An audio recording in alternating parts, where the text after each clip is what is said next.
안녕하세요. 네, 오랜만에 또 이 자리에 서니까 떨리고 부담스러운데 또 은혜로운 찬송을 해주셔서 용기를 주셔서 참 감사합니다. 네, 제가 수요 말씀 나눔 모임이나 또 이제 새벽 말씀 묵상하는 그 모임에, 온라인으로 하는 모임에 참석을 하고 있는데요. 그곳에서 이제 형제 자매님들이 그 나눠주시는 말씀이 너무너무 은혜로워요. 그래서 제가 부족한데 이 자리에 서도 되나 이런 좀 죄송한 마음이 들고요. 그러나 저는 부족하지만 성령님께서 이 자리에 저와 여러분에게 함께 하셔서 이 시간 주님만 높임을 받으시고 우리가 정말 주님의 진리로 준비되는 그런 시간이 되기를 기도하면서 이 자리에 섰습니다. 네, 저는 이제 이제 지난번에도 이야기를 했지만 항상 이제 제가 예언에 대해서 이야기하면 경제적인 이야기를 해요. 그래서 이제 경제적인 부분에 대해서 잘 모르시는 분들은 좀 머리 아파하시는 부분들도 있는데 간단하게만 제가 말씀을 드리면, 왜냐하면 이 마지막 때 우리가 이제 성취되려는 그 마지막 예언이 이 경제적인 문제와도 관련이 있거든요. 일시에 이 부가 망했다라는 그런 예언의 말씀도 있고, 그 다음에 이제 마지막 때 그 짐승의표 환란 때도 매매를 못하게 한다라는 그런 예언이 있는데, 그것은 이제 국가가 이 경제를 통제할 수밖에 없게 되는 그런 경제적인 문제가 심각한 상황에서 일어날 수 있는 일들이기 때문에 제가 이제 경제적인 문제에 대해서 좀 관심을 갖고 이렇게 지켜보고 있는데, 지금 이 차트는 미국의 부채 상황을 알려주는 거예요. 2012년부터 2021년까지의 그 부채 상황을 지금 보여주고 있는데, 글씨가 잘 안 보이시겠지만 2012년부터 2020년까지는 이렇게 어떤 면에서는 조금 비교적 완만하게 이제 증가하는 것을 여러분이 보실 수가 있습니다. 그리고 이제 여기 글씨가 이제 debt ceiling이라고 돼 있는데 부채 천장이라는 말이에요. 미국이 이제 계속 그 국가적인 그 부채를 그냥 무조건 계속 증가시킬 수 없잖아요. 어쨌든 그 부채를 갚아 나가야 되는 부분이기 때문에 이 부채 천장이라는 걸 만들어서 더 이상은 이 부채를 증가시키면 안 된다 이렇게 했는데, 아니야, 지금 경제 상황이 너무 안 좋으니까 또 찍어내야 돼 이러면서 이제 합의를 하면서 이렇게 어떤 면에서는 좀 단계적으로 올라왔어요. 그래서 이제 이 부채 천장에 이렇게 도달했을 때는 미국 공무원들이 이제 급여도 받지 못할 만큼 미국 연방 정부의 재정이 심각하고 어려운 때가 몇 차례 있었죠.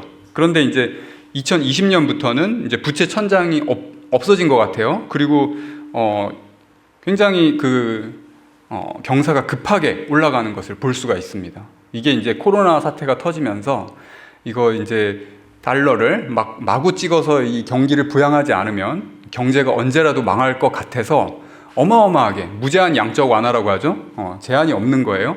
그래서 그 부채가 지금 아주 급속도로 늘고 있는 것을 볼 수가 있습니다. 그래서 지금 현재 미국 국가 부채가 28조 달러.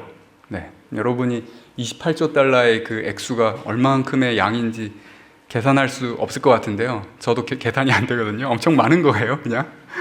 그래서 이제 미국 1년 예산이 통상 4조 달러예요. 근데 지금 현재 28조 달러니까 1년 그 예산 쓰는 거의 몇 배가 지금 미국 부채로 있는 거죠. 근데 지금 그 본 예산을 제외하고 추가 부양책 규모만 6조 달러인 거예요. 그러니까 그리고 바이든 정부는 3조 달러를 더 추가로 하려고 이렇게 계획을 하고 있고, 이거는 지금도 뭐 양적 완화로 이 세계 경제 유례 없이 부채를 많이 늘려왔지만 지금까지도 해보지 않은 그런 길을 가고 있는 그런 상황이라는 것이죠. 그래서 이 피터 시프라는 유로 패시픽 캐피털 회장이 이제 유명한 투자자예요. 이 사람이 2008년 글로벌 금융위기를 예측했던 사람이거든요. 그런데 이번에는 다음 경제 위기는 폭증하는 국가 부채에서 온다라고 이렇게 경고를 하고 있습니다.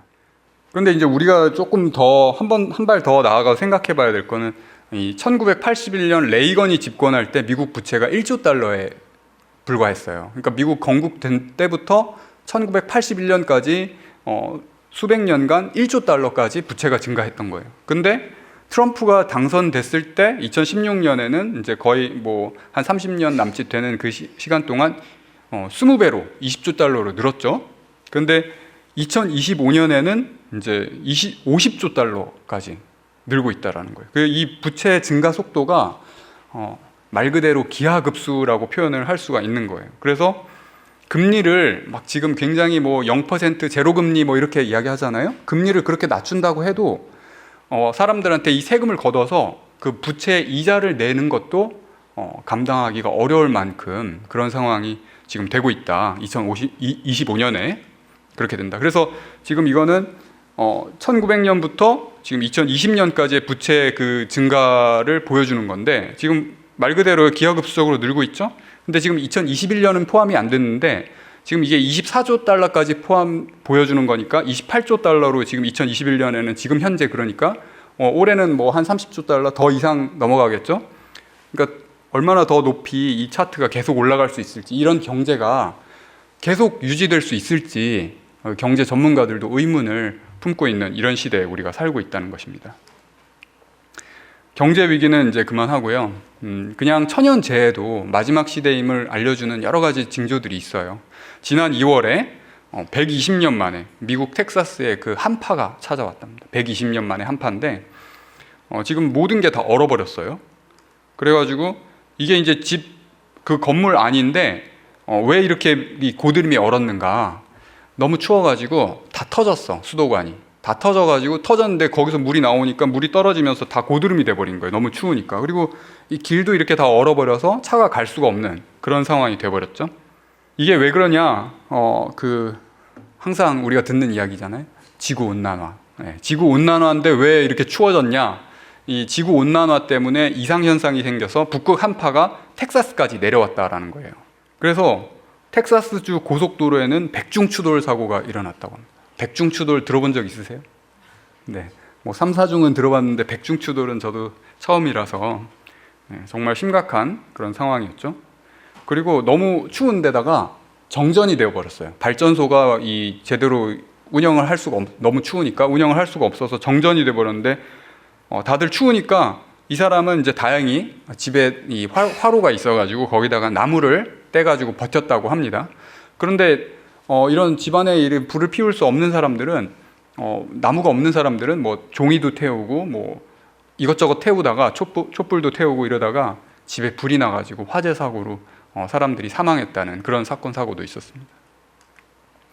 그리고 이거는 마트 가는 줄이에요. 마트 가는 줄인데, 그리고 햄버거 이렇게 한번 사 먹으려고 2시간 동안 기다려가지고 사람들이 하나 사 먹을 수 있고, 그리고 마트 들어갔는데 마트에 물건도 없을 정도로 지금 물류 상태가 다 정지가 된 그런, 그래서 아주 작은, 어떤 면에서는 이런 천연재해가 한번 이렇게 터지면 이 인간의 그런 삶이 이렇게 마비가 될 수 있는 그런 여러 가지 징조들이 지금 우리 눈앞에서 발생하고 있는 것이죠. 그런데 이런 천연재해나 경제적인 붕괴나 이런 일들은 과거에도 있었다. 또 뭐 어떻게든 인간은 힘이 있으니까 또 이런 것들을 헤쳐나갈 수 있다라고 이렇게 생각하는 분들도 있을 수 있는데, 제가 그래서 이제 요거까지만 말씀드리면, 그래서 이런 이 지구 온난화로 인한 기후 변화와 이런 천연재해들이 지금 계속 발생하고 있는데, 이거는 지구 온난화 때문에 그런데 사람들이 이산화탄소 배출량이 탄소 배출량이 너무 심각해서 그렇다. 그래서 탄소 배출량을 지금 줄이지 않으면 인류가 감당할 수 없는 천연재해들이 연속해서 일어날 수 있다라고 이제 경고를 하면서 기후 시계를 만들었어요. 그래서 이제 지금 여기는 뉴욕에 이 기후 시계가 있는 것을 이렇게 볼 수가 있는데, 지금 현재는 6년 274일이 남았다라고 이제 과학자들이 경고를 하고 있어요. 그 안에 탄소 배출량을 우리가 이 지구가 감당할 수 있을 만큼 줄이지 않으면 이 천연재해들이 연달아 일어나면서 이게 이제 그냥 미국 텍사스에서만 일어나는 게 아니라 세계 곳곳에서, 이제 한국에서도 일어날 수 있다라는 것을 과학자들이 이제 경고하고 있는 것이죠. 이 경제 전문가들이랑 과학자들이 지구의 종말이 얼마 남지 않았다는 것을 이런 식으로 계속 경고를 하고 있는 거예요. 그런데 이런 징조들을 보면서도 우리가 지구가 끝날 때가 얼마 남지 않았다라고 생각을 하지만, 지금 이건 이제 지난달에 교황이 이 이슬람 시아파의 최고 지도자를 만나는 그런 장면이죠. 이 교황은 그 어느 교황보다 정말 그 많은 종교 지도자들을 이렇게 뭐라고 해야 되나, 통합해가지고 종교 통합을 이루는 그런 교황입니다. 그래서 한때 정말 이 상처를 받아서 죽은 것처럼 보였다가 그 상처가 나아서 이렇게 살아난 그런 짐승이죠. 그래서 이 계시록 13장 3절에 보면 그의 머리 하나가 상하여 죽게 된 것 같더니 그 죽게 되었던 상처가 나음에 온 땅이 이상히 여겨 짐승을 따르고, 우리 이 지구의 영적인 지도자로 교황을 사람들이 거의 대부분 뽑을 것 같아요. 지금 그 어느 때보다도 이 예언이 이렇게 분명하게 성취되는 때가 있는가, 그런 생각이 들 정도입니다. 게다가 이제 이번에 이제 바이든이 미국 대통령이 되었죠. 저는 이제 트럼프가 되지 않을까 이런 생각을 조금 했는데 바이든이 됐더라고요. 근데 바이든이 카톨릭 신자예요. 역대 이제 두 번째죠. 원래 이제 미국은 개신교 국가고 청교도 국가이기 때문에 카톨릭을 굉장히 터부시하는 국가였어요. 그런데 케네디 대통령이 저는 교황의 말을 듣지 않겠습니다. 저는 미국을 위해서 일하겠습니다. 라고 해서 이렇게 미국 대통령으로 당선이 되었는데, 바이든은 안 그런 것 같아요. 바이든은 교황과 통화하면서 적극적으로 협력하겠다. 단지 기후변화와 난민만 협력하겠는가. 교황이 이렇게 지도하는 대로, 이끄는 대로 아주 적극적으로 따라갈 준비가 된 대통령인 것 같습니다. 사실 이제 트럼프 대통령은 교황과의 관계가 별로 좋지가 않았는데 바이든은 굉장히 좋은 것 같아요. 그래서 지금 계시록 13장 11절 12절에 이 예언이 또 다른 짐승이 나오는데, 먼저 나온 짐승의 모든 권세를 그 앞에서 행하고 땅과 땅에 거하는 자들로 처음 짐승에게 경배하게 하니 곧 죽게 되었던 상처가 나은 자니라 라고 하는 이 예언이 지금처럼 성취되고 있는 때가 없다고 저는 생각을 합니다. 그래서 지금 이 환란의 때 이 환란이 오기 전에 우리가 살고 있는 굉장히 중요한 시기에 우리가 살고 있어요. 그리고 이 마지막 환란은 성경의 그 아주 클라이막스를 보는 그런 때에 우리가 지금 살고 있는 그건 굉장히 큰 특권이지만 또 굉장히 엄숙하고 중요한 장면이라고 할 수 있습니다. 이런 때 우리가 끝까지 하나님의 편에 설 수 있는가, 이것이 우리의 관심이고 모든 우주의 관심이지 않겠습니까?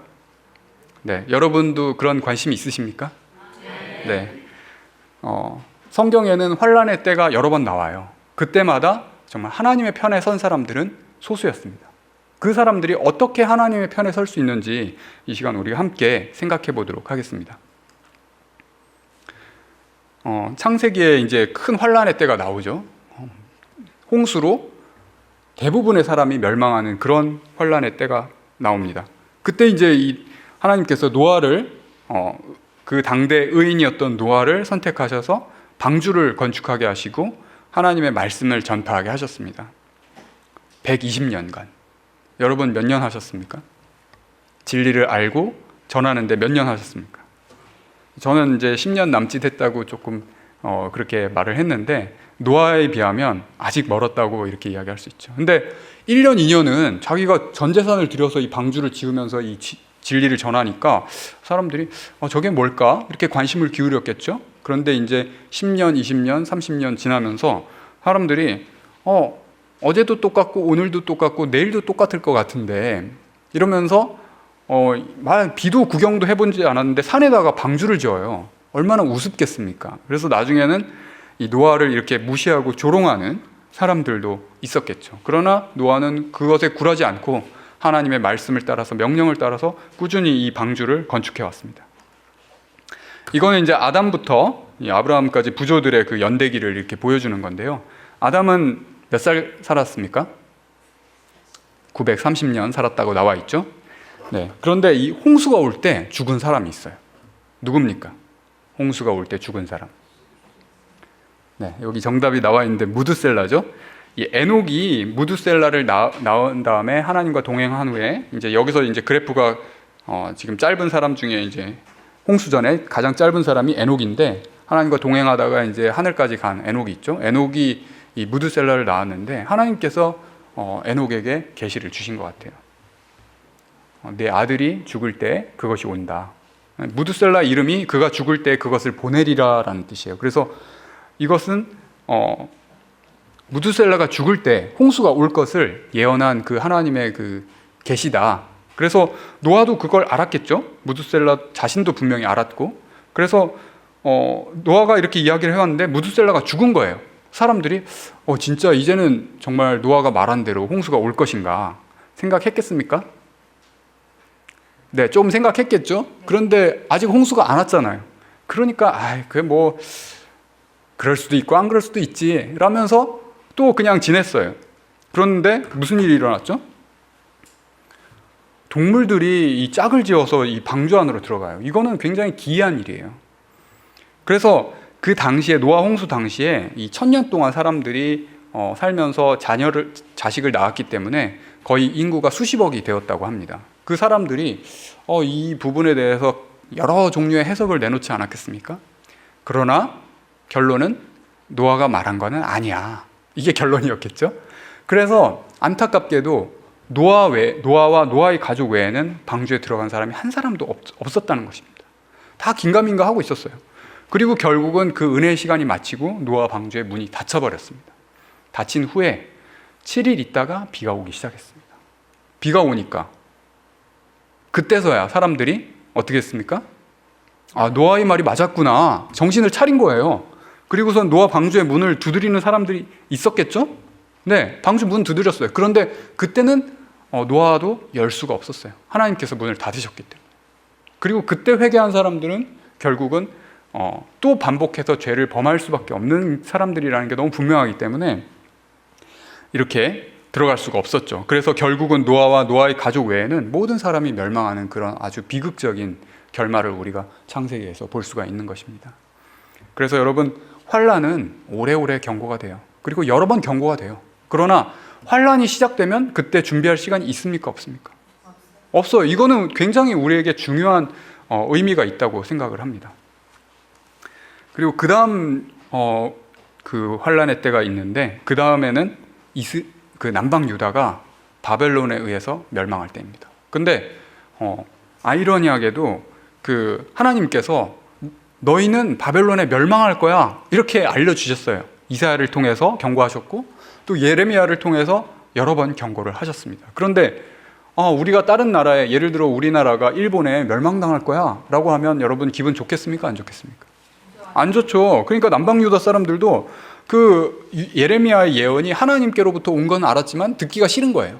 그런데 마침 그때 거짓 선지자가 나왔어요. 하나냐가 나와서 뭐라고 말하냐면 여호와께서 이같이 말씀하시되 내가 두 해가 차기 전에 열방의 목에서 바벨론 왕 느부갓네살의 멍에를 이같이 꺾어버리라 하셨느니라 하며 이렇게 말을 한 거예요. 근데 이게 하나님께서 주신 말씀입니까? 아닙니까? 아니에요. 근데 이 거짓말을 하는 거예요. 이 거짓 선지자. 그러니까 사람들은 어때요? 자기 듣기 좋은 그 거짓 선지자 하나냐의 말을 믿은 거겠죠? 대부분. 그런데 예레미야가 이제 선지자 하나냐에게 이르되 하나냐여 들으라. 여호와께서 너를 보내지 아니하셨거늘 내가 이 백성으로 거짓을 믿게 하는도다. 그러므로 여호와께서 말씀하시되 내가 너를 지면에서 제하리니 내가 여호와께 패역하는 말을 하였습니다. 금년에 죽으리라 하셨느니라 하더니 선지자 하나냐가 그해 7월에 죽었더라. 이 거짓 선지자는 그래서 죽었어요. 그러나 이 거짓 선지자는 각 시대마다, 각 환란의 때마다 있었습니다. 지금 이 시대에 있겠습니까? 네. 그 어느 시대보다 지금 이 시대의 거짓 선지자들이 더 많습니다. 마태복음 24장에 보면 4번이나 걸쳐서 그 부분에 대해서 예수님께서 경고하고 계시거든요. 그 다음 환란의 때는 이제 그 다니엘이 이 바벨론의 포로로 잡혀갔을 때 느부갓네살 왕이 꿈을 꿨어요. 근데 그 꿈이 어떤 해석이, 그게 어떤 의미가 있는지 너무너무 궁금한 거예요. 그래서 이 박사들, 술객들, 모든 지식인들을 다 데려다 놓고 이 꿈을 해석을 해라. 대신에 내가 꿈 내용은 말 안 해주겠다. 너희들이 꿈 내용을 맞추면 진짜 꿈 해석을 정확하게 할 수 있는지 내가 알겠다. 이러면서 맞춰보라고 그러니까 아무도 못 맞췄어요. 그래가지고 다 죽여버려. 네, 다 죽이려고. 그러니까 너무너무, 그러니까 다니엘도 이제 죽이려고 했죠. 그러니까 이제 다니엘이 왕이 왜 이렇게 급하십니까? 저에게 하루만 기한을 주십시오. 이래가지고 하나님께 기도하고 다니엘이 이제 그 꿈을 느부갓네살에게 설명을 하고 그 꿈의 해석을 이제 설명하는 장면입니다. 그래서 다니엘 때문에 바벨론의 모든 지식인들이 다 목숨을 건졌습니다. 정말 이 위기의 때를 넘겼죠. 그래서 이 꿈 내용을 그 지식인들은 다 알았을 거예요. 바벨론의 높은 사람들은 다 알았을 거예요. 왜? 자기가 살게 됐으니까. 다니엘에게 얼마나 고맙겠습니까? 근데 문제는 뭐냐면 이 느부갓네살 왕이 다니엘에게 절까지 해놓고선 아무리 생각해도 자기 그 금머리로는 만족을 못해. 그래서 전신이 금이 돼야 돼. 그래서 모든 이 바벨론이 영원해라, 바벨론이 영원하라 이러면서 금신상을 이제 짓기 시작했어요. 근데 이제 짓기 시작했는데 다니엘이 왕이시여 그건 아닙니다 했겠습니까? 네, 했겠죠. 그렇지만 이 느부갓네살 왕은 그 교만과 그 야심은 그 당시에 주체할 수가 없었어요. 그래서 금신상을 세웠어요. 그리고 이제 다니엘은 절 안 할 것 같으니까 다니엘은 이제 멀리 보냈겠죠, 아마. 그리고 이제 바벨론의 모든 지식인들뿐만 아니라 다스리는 사람들 다 모아서 절하라고 했어요. 사람들은 이 금신상 세우는 게 이건 아닌데라는 생각을 했겠습니까? 안 했겠습니까? 당연히 했겠죠. 이게 다니엘이 믿는 그 하나님께서 주신 것과 다르니까 이건 잘못된 거야. 그리고 분명히 이스라엘에서 남방 유다에서 포로로 잡혀왔던 사람들도 있었습니다. 그 안에 포함되어 있었습니다. 그래서 이게 잘못된 거야 알고는 있었지만 이것을 모든 이 악기를 이렇게 연주할 때 너희들이 절해라. 절 안 하면 너희들은 풀무불에 던져서 죽여버릴 거야. 라고 이렇게 경고할 때 사람들이 다 절했어요. 잘못된 거 알면서도.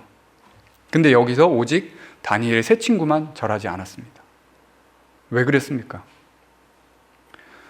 이게 잘못된 것도 알고 이게 우리에게 어떤 위협이 되고 경고가 될지 알지만 평소에 정말 하나님과의 관계가 제대로 연결되어 있지 않는 사람들은 그 환난의 때 다 굴복할 수밖에 없는 거예요. 금신상에 다 절할 수밖에 없는 거예요.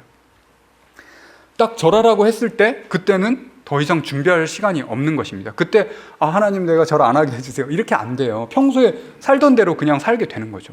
그래서 하나님과의 올바른 관계를 맺었던 그 다니엘과 다니엘의 세 친구 외에는 이 금신상에게 절하라고 했을 때 다 굴복하고 말았던 것입니다.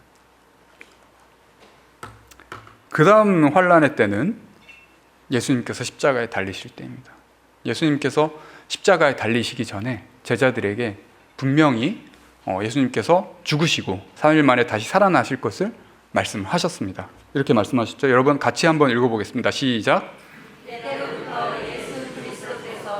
자기가 예루살렘에 올라가 장로들과 대제사장들과 서기관들에게 많은 고난을 받고 죽임을 당하고 제3일에 살아나야 할 것을 제자들에게 비로소 가르치시니.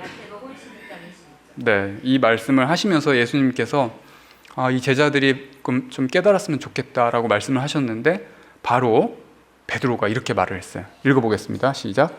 베드로가 예수를 붙들고 하나여 가되 주여 그리 마옵소서 이 일이 결코 주에게 미치지 아니하리이다. 예수께서 돌이키시며 베드로에게 이르시되 사탄아 내 뒤로 물러가라. 너는 나를 넘어지게 하는 자라. 내가 하나님의 일을 생각지 아니하고 도리어 네. 베드로가 왜 예수님을 붙들고 그리 마옵소서 이 일이 결코 주에게 미치지 아니하리이다 라고 왜 이렇게 말을 했을까요? 굉장히 간절하게 말을 한 거예요. 예수님께서 감히 예수님께 어떻게 이렇게 말을 안 된다고 하겠어요? 근데 이 눈빛이 굉장히 간절하잖아요. 그러면 안 돼요. 왜 그렇게 말했습니까?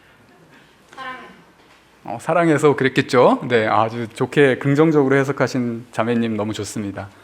그 당시의 사람들은 메시아는 왕이 될 것이다. 로마의 그 압제로부터 우리를 이스라엘을 유대인을 해방시켜줄 그 왕으로 오실 것이다. 다 믿고 있었어요. 그렇게 믿고 있었어요. 베드로도 그렇게 믿었겠죠. 그러니까 베드로는 예수님께서 메시아로 오셨어. 그러니까 예수님께서 왕이 되시면 나는 그 밑에서 한 자리 해야겠다 라는 생각이 있었겠습니까? 당연히 있었겠죠. 근데 예수님께서 죽으시면 어떻게 돼요? 자기의 모든 인생을 건 그 선택이 완전 수포로 돌아가는 거예요. 그러니까 그렇게 하지 마십시오. 이 일이 절대 이루어지면 안 됩니다. 이렇게 인간적인 생각으로 말을 한 거예요. 예수님은 성경에 그 예언된 자신에게 그 메시아에게 예언된 것들을 제자들에게 알려주기 위해서 구체적으로 말씀을 해주신 건데 베드로는 인간적인 생각으로 그 당시에 대부분의 사람들이 그 생각했던 그런 생각으로 그것을 반대했던 것이죠. 예수님께서 이렇게 말씀을 해주셨는데도 불구하고 이 제자들은 그 희망을 버렸습니까? 안 버렸습니까? 언제까지 안 버렸어요? 최후의 만찬 시간까지. 그래가지고 최후의 만찬 시간에 누가 높냐 내가 높냐, 예수님은 내일 당장 십자가에 달리실 것 때문에 마음이 슬프신데, 예수님이 왕이 되시면 내가 더 높은 자리 갈 거야. 사람들이 다, 그 제자들이 다 그 생각밖에 없었어요.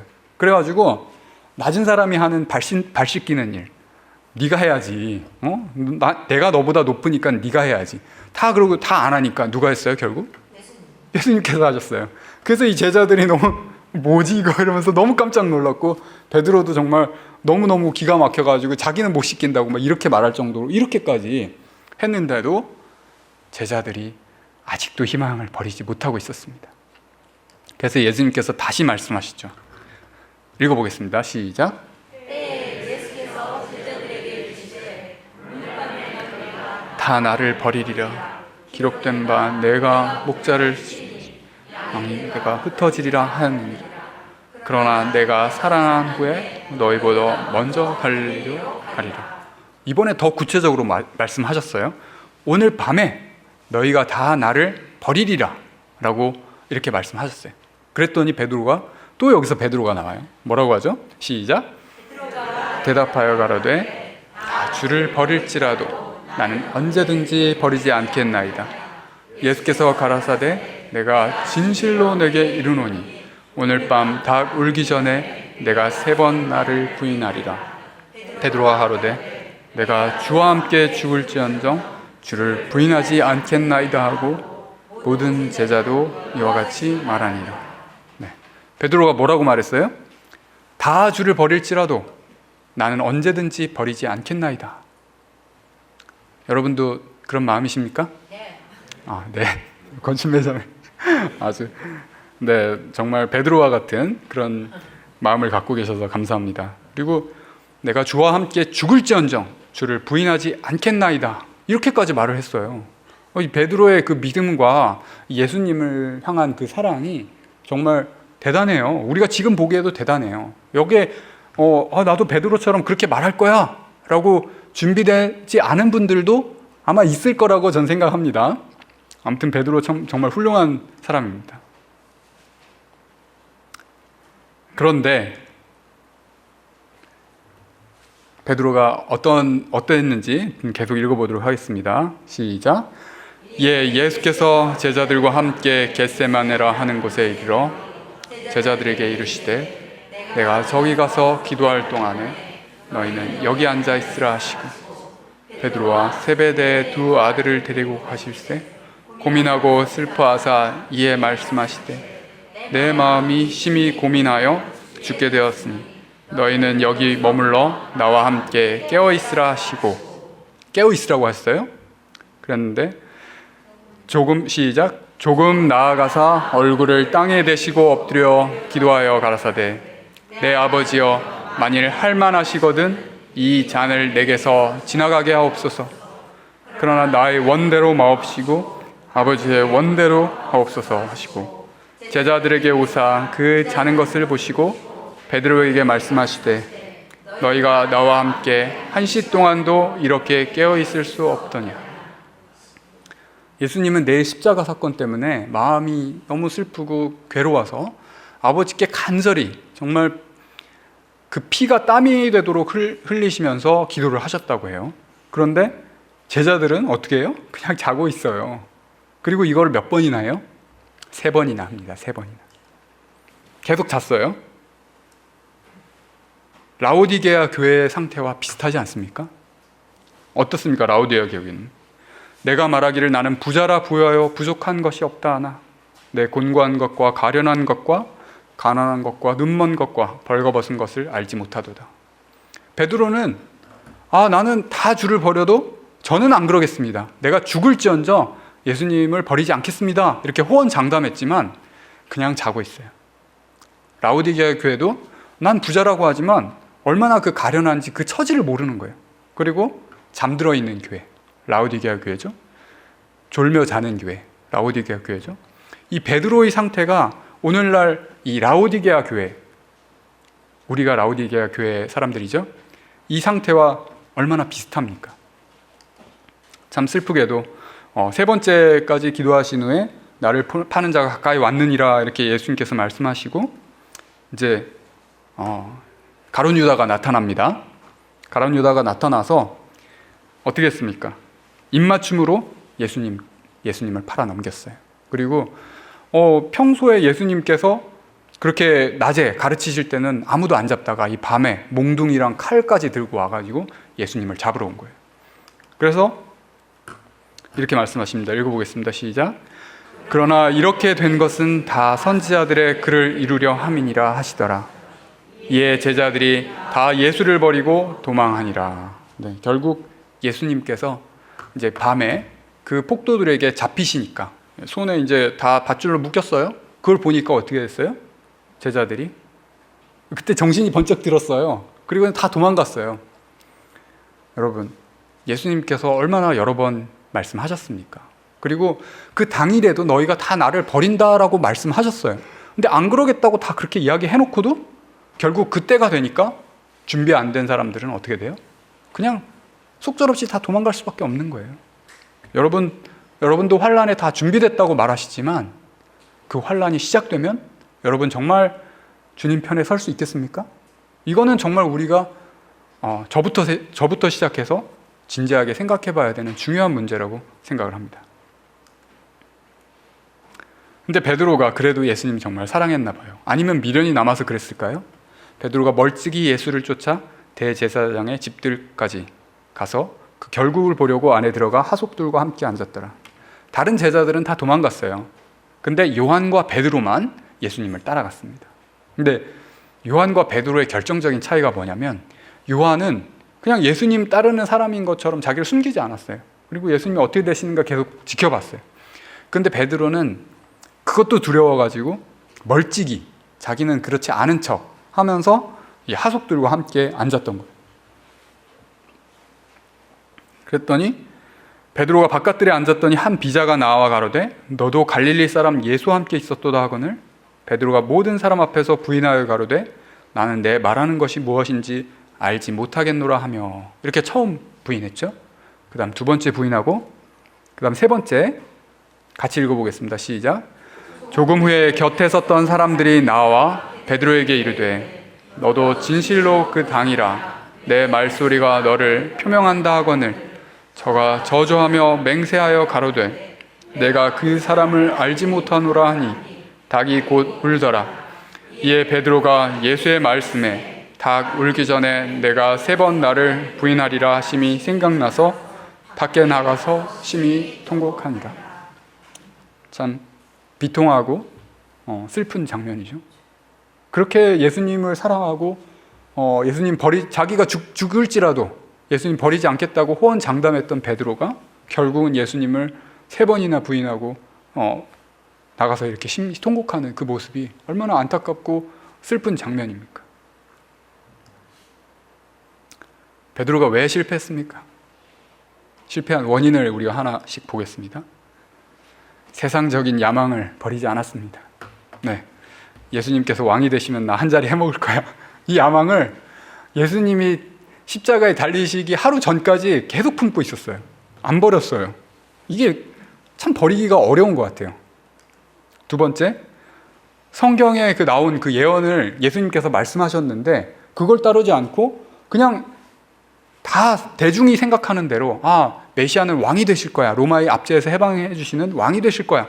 이 생각을 그냥 따랐어요. 대중이 이끄는 대로 사람들이 많이 믿으니까 그게 맞겠지라고 그냥 따랐던 거예요. 세 번째, 예수님께서 그렇게 3번이나 깨어 기도하라고 하셨는데 깨어서 기도를 못했어요.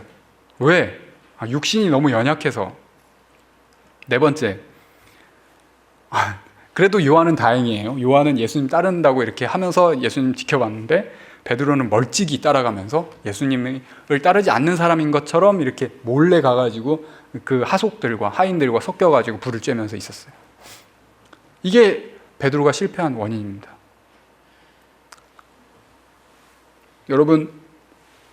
여러분은 여기 4가지 중에 한 가지도 해당하지 않으십니까? 슬프게도 지금 나는 지금 우리는 이 베드로가 실패한 원인을 그대로 답습하고 있지는 않는가? 우리가 정말 깊이 생각해 봐야 될 문제라고 생각을 합니다. 환난은 미리 예언되고 경고가 돼요. 여러 번 경고가 돼요.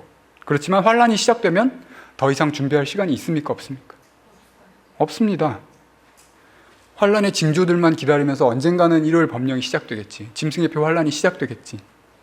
그러면서 세상 사람들과 똑같은 모습으로 살면은 결국은 베드로처럼 실패할 수밖에 없다라는 것을 우리는 다시 한번 깊이 생각해야 합니다. 그렇지만 여러분, 근심하지 마십시오. 예수님께서 이렇게 말씀하십니다. 시작. 너희는 마음에 근심하지 말라. 하나님을 믿으니 또 나를 믿으라. 내 아버지 집에 거할 곳이 많도다. 그렇지 않으면 너희에게 일렀으리라. 내가 너희를 위하여 처소를 예배하러 가노니 가서 너희를 위하여 처소를 예비하면 내가 다시 와서 너희를 내게로 영접하여 나 있는 곳에 너희도 있게 하리라. 예수님께서 이렇게 제자들에게 약속하셨어요. 그렇게 세상의 야망을 버리지 않는 제자들에게 약속하셨어요. 내가 너희를 위해 처소를 예비하러 간다. 그러니까 걱정하지 마. 이렇게 말씀하셨어요. 우리를 위하여서도 처소를 예비하고 있으십니까? 아멘. 그렇습니다. 우리를 위하여 처소를 예비하고 계십니다. 그리고 예수님께서 하늘의 그 처소만 예비할 뿐만 아니라 우리 안에 그 성전을 건축하시기 위해서 지금도 중보하시고 역사하시고 계심을 여러분 믿으십니까? 읽어보겠습니다. 시작. 너희가 하나님의 성전인 것과 하나님의 성령이 너희 안에 거하시는 것을 알지 못하느뇨? 누구든지 하나님의 성전을 더럽히면 하나님이 그 사람을 멸하시리라. 하나님의 성전은 거룩하니 너희도 그러하니라. 네, 우리가 하나님의 성전이라고 말했습니다. 예수님께서 우리 마음의 성전에 거하시기를 지금도 원하시고 지금도 역사하고 계시는 것입니다. 문제는 뭐냐?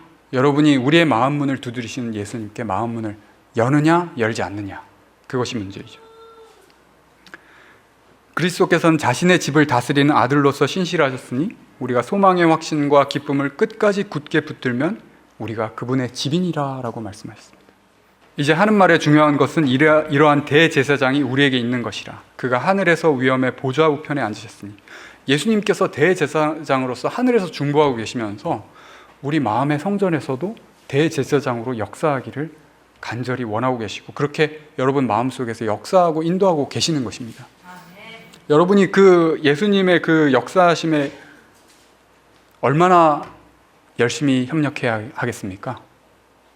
우리의 최선을 다해서, 우리의 모든 것 중에 가장 중요하게 그것을 생각하면서 예수님께 협력해야 하겠습니다. 그런 사람들에게 읽어보겠습니다. 같이 시작. 또 주께서 가라사대들이 그날 후에 내가 이스라엘 집으로 세울 언약이 이것이니 내 법을 저희 생각에 두고 저희 마음에 이것을 기록하리라. 나는 저희에게 하나님이 되고 저희는 내게 백성이 되리라. 아멘. 그런 사람들에게 내 법을 저희 생각과 저희 마음에 이것을 기록한다라고 말씀하셨습니다. 여러분, 우리의 마음을 예수님께 열면 예수님께서 하나님의 법을 우리 마음속에 새겨주십니다. 환난의 때 끝까지 주님의 편에 섰던 사람들의 그 특징 무엇입니까? 노아, 아브라함, 욥, 다니엘과 세 친구들, 이런 사람들의 특징이 무엇이죠? 환난의 때 예수님의 그 말씀에, 하나님의 말씀에 순종했어요. 그리고 그 환난이 시작되기 전에 미리 하나님과 그 믿음과 사랑의 관계를 이미 시작했던 그런 사람들입니다. 그래서 정말 이 욥이 당한 그 고난을 여러분 아십니까? 욥이 당한 고난 중에 한 가지만 당해도 정말 하나님을 원망하면서 떠나갈 분들 여기 안 계실 거라고 생각을 하지만, 그렇게 할 만한 사람들 너무 많을 만큼 이 욥이 당한 고난은 우리가 그냥 성경에 기록되어 있으니까 그렇지 하나라도 당하면 정말 얼마나 우리 마음이 아플 만한 그런 고난들이에요. 자녀들이 다 죽었죠? 자기 재산들 한꺼번에 다 잃었죠? 그리고 심지어 자기 몸에 무슨 이상한 헌데 같은 것들이 나가지고 이 기와장으로, 제 위에 앉아서 기와장으로 자기 몸을 긁을 만큼 굉장히 고통 속에 있었던 그런 사람입니다. 그래서 심지어 자기 아내가 하나님을 욕하고 죽으라고까지 저주할 정도로 진짜 얼마나 비참했으면 그렇게까지 말했을까요? 근데 욥은 뭐라고 했습니까? 이렇게 말했어요. 그분께서 나를 죽이실지라도 나는 그분을 신뢰할 것이요. 여러분도 이런 믿음이 있으십니까? 정말 죽이실지라도 그분을 신뢰할 마음이 있으십니까? 아멘. 감사합니다. 이 욥의 이런 신앙이 지금 우리에게 있어야 그 환난의 때 끝까지 하나님의 편에 설 수 있습니다. 다니엘의 세 친구들은 어땠습니까? 너네 절 안 하면 풀무불에 넣을 거야. 근데 하나님께서 우리를 구원하실 것입니다. 그 믿음이 굉장히 강했어요. 그런데 그렇게 안 하실지라도 저는 이 금신상에게 절하지 않고 하나님께만 경배하겠습니다. 이렇게 말을 했어요. 다니엘의 이 세 친구들의 그 자기의 목숨보다도 하나님을 사랑하고 중요하게 생각했던 이 신앙이 지금 우리에게 있지 않으면 우리는 환난의 때에 설 수가 없습니다. 이 말씀 한번 같이 읽어보겠습니다. 시작. 이기기를 다투는 자마다 모든 일에 절제하나니 저희는 썩을 면류관을 얻고자 하되 우리는 썩지 아니할 것을 얻고자 하노라. 아멘. 네. 이기기를 다투는 자마다 올림픽에서 승리하려고 이 선수들이 어떤 일을 하는지 아십니까? 네. 뭐 잘은 몰라도 자기가 할 수 있는 모든 걸 다 해요. 자기 식단을 바꾸고 일어나는 시간을 바꾸고 그리고 운동하는 양을 바꾸고 이거를 굉장히 세밀하게 그런 부분들을 다 조절하면서 절제를 해요. 심지어는 자기 체급을 맞추기 위해서 뭐 물을 안 마신다고 해요. 그냥 식단 조절하다가 이 하루 정도, 이틀 정도 앞두고는 물을 아예 안 마시는데요. 그러니까 그 고통이 굉장히 어마어마하겠죠. 저는 상상할 수 없는, 그래서 저는 운동선수가 될 수 없을 것 같습니다. 전 물을 좋아해가지고. 근데 하루 이틀 안 먹으면 이 몸무게가 많이 빠진대요. 그래서 자기 체급을 맞춘다는 거예요. 그리고 이제 체급을 맞춘 다음에 다시 이제 물을 마시는데, 그러니까 심지어 자기의 그 목숨을 이렇게 위협받을 만큼 엄청난 노력을 하는 거예요. 그런데 그 사람들이 원하는 그 면류관, 그 사람들이 원하는 메달은 뭡니까? 금메달이겠죠? 그러나 결국 그것은 이 세상과 함께 다 사라질 건데, 우리가 지금 얻으려고 하는 그 면류관은 무엇입니까? 영원한 면류관이에요. 생명의 면류관, 썩지 않을 면류관. 근데 그것을 얻으려고 여러분이 달려가는 분들이에요. 그런데 여러분이 그냥 막연하게 그냥 어떻게든 되겠지 이런 마음으로 살면 되겠습니까? 예수님께서 여러분 마음속에 역사하실 수 있는 것이라면 모든 걸 다 해야 돼요. 최선을 다해야 돼요. 그래서 여러분이 정말 예수님을 사랑한다면 그 증거를 보이셔야 합니다. 세상 사람들처럼 똑같이 그냥 행동하고 똑같이 TV 보고 즐길 거 다 즐기고 그냥 일주일에 한 번 예배드리면 되겠지. 되겠습니까? 안 되죠. 여러분이 정말 그렇다고 제가 뭐 율법주의자처럼 하라는 건 아닙니다. 그러나 여러분이 할 수 있는 모든 것을 다 해야 합니다. 예수님은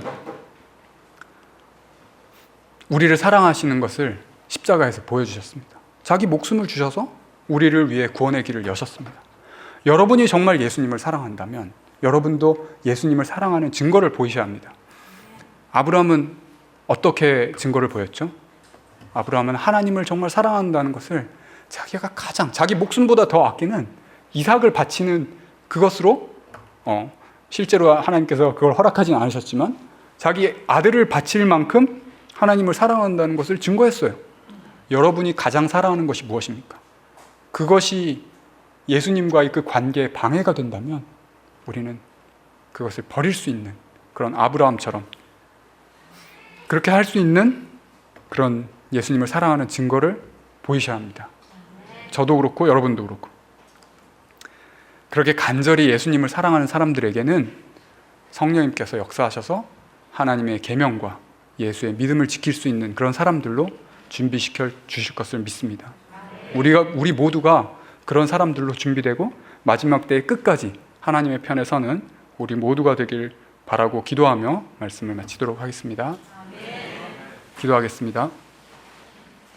사랑이신 하나님 아버지, 참 세상에 마지막이 다가온 것을 우리들이 보고 있습니다. 정말 이 엄숙하고 중요한 때에 저희들 같이 연약하고 부족한 자들을 선택하셔서 이 자리에 있게 하시고 주님의 진리를 깨닫게 하시고 또 증거하게 하시니 그 은혜와 특권을 인하여 감사드립니다. 주님, 저희들이 더욱더 주님을 사랑하게 하시고 주님을 알게 하시고 저희 마음 문을 주님께 열 수 있도록 인도하여 주시옵소서. 저희들 마음속에 주님과 짝할 수 없는 것들이 있다면 저희가 아무리 그것을 좋아한다고 할지라도 버릴 수 있는 마음을 주시고 회개할 수 있게 하시고 이 마지막 때에 주님을 증거하기에 부족함 없는 주님의 증인들로 다 설 수 있도록 저희를 인도하여 주시옵소서. 사랑이신 예수님 이름으로 간절히 기도드립니다.